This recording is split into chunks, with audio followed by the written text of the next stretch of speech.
알기 쉬운 생활법령부터 시작해 보도록 할게요. 얼마 전 헝가리에서 안타까운 소식이 들려왔습니다.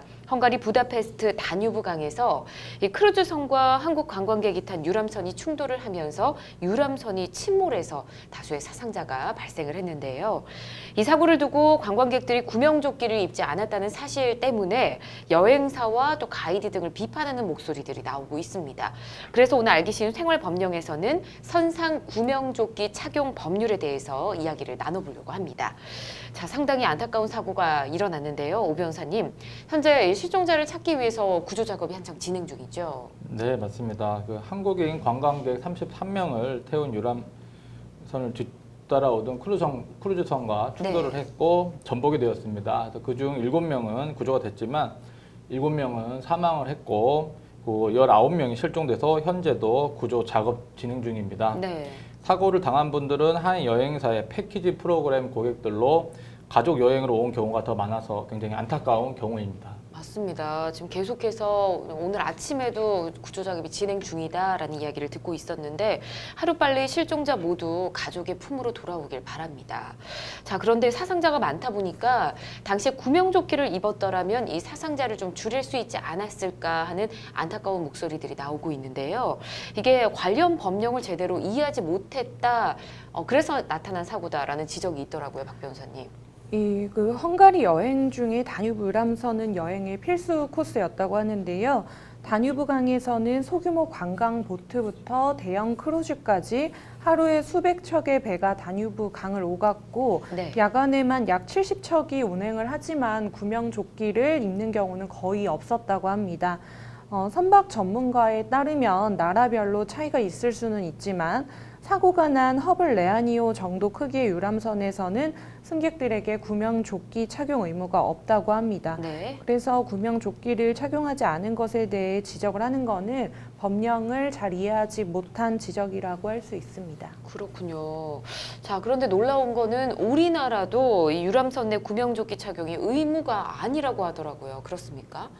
네, 맞습니다. 항공과 해운 분야는 공통된 기준이 통용돼야 되기 때문에 전 세계적으로 관련 기준이 굉장히 대동소이합니다. 현행법은 유람선 내 구명조끼 착용을 선택사항으로 하고 있습니다. 선상에 구명조끼를 수백 개씩 갖추고도 사용하지 않는 이유는 착용 의무가 없기 때문입니다.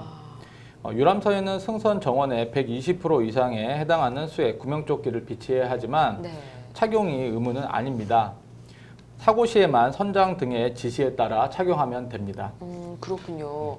이 유람선은 구명조끼 착용이 의무가 아니었네요. 근데 요즘 낚시하는 프로그램들이 또 인기를 많이 끌고 있지 않습니까? 낚시하는 프로그램을 보면 대부분 이 구명조끼를 입고 있는 거 볼 수가 있는데 낚시 선박은 규정이 또 다른 겁니까, 박 변호사님? 우선 수상 레저 활동과 유람선 탑승을 구분해서 생각을 하시면 되는데요. 선박에서 구명조끼를 항상 필수로 착용해야 하는 경우는 따로 있는데 대표적인 게 바로 레저 낚시의 경우입니다.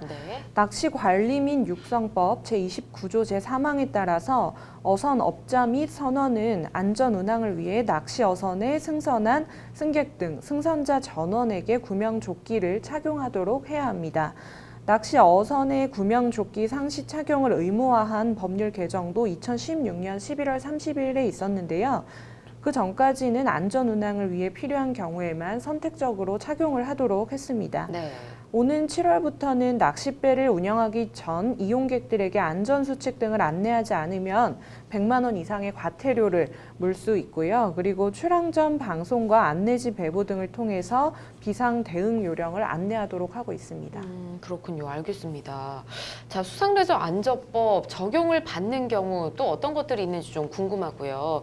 뭐 당연하겠지만 귀찮다는 이유로 이 구명조끼 잘 착용 안 하는 경우 당연히 위험한 거 아니겠습니까, 오 변호사님? 네, 수상레저 안전법에 적용을 받는 경우 굉장히 많은데요.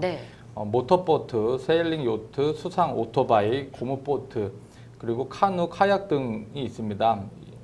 이런 수상 레저를 할 경우에는 반드시 구명조끼를 착용을 해야 되고요. 말씀하신 것처럼 이건 굉장히 위험한 수상 레저이기 때문에 구명조끼를 착용하지 않는 경우 굉장히 위험할 수 있습니다. 꼭 조끼 착용을 해야 될 것 같습니다. 그리고 이번 사고로 인해서 구명조끼 착용을 더 강화하자, 의무화하자 이런 목소리들이 나오고 있는데 이 부분 좀 말씀해 주시죠. 네, 이번 사건을 계기로 해서 유람선을 탈 때도 반드시 구명조끼를 입게 하자는 이야기가 나오고 있습니다. 네. 하지만 외부와 차단된 실내에서 구명조끼를 입고 있다가 사고가 나면 부력 때문에 오히려 탈출에 방해가 될 수도 있다고 합니다. 현재 구명조끼에 대해서는 통합 규정이 없고 유선 및 도선사업법, 낚시관리 및 육상법, 수상레저안전법에 각기 다르게 규정이 되어 있습니다. 예. 따라서 안전관리 면에서 선박법이나 선박안전법의 통합 규정으로 구명조끼 관련 조항을 추가해야 한다는 제안도 있습니다. 그런데 우선은 법보다도 사실은 배를 탔을 때 이와 같은 구명조끼를 입지 않는 것은 안전 불감증이라고 할 수 있기 때문에 네. 스스로 찾아서 좀 더 주의를 기울이는 모습이 필요할 것 같습니다. 알겠습니다. 자, 생명과 직결된 문제입니다. 좀 더 현실적인 대안이 마련됐으면 하는데요. 일단 배를 탈 때는 안내에만 의존하지 마시고 또 반드시 구명조끼가 또 안전 장비들이 어디에 있는지 미리미리 확인하시는 것도 좋을 것 같습니다. 선상 구명조끼 착용 법률에 대해 궁금한 점 있으신 분들 법제처 홈페이지를 참고하시면 도움이 되실 것 같고요.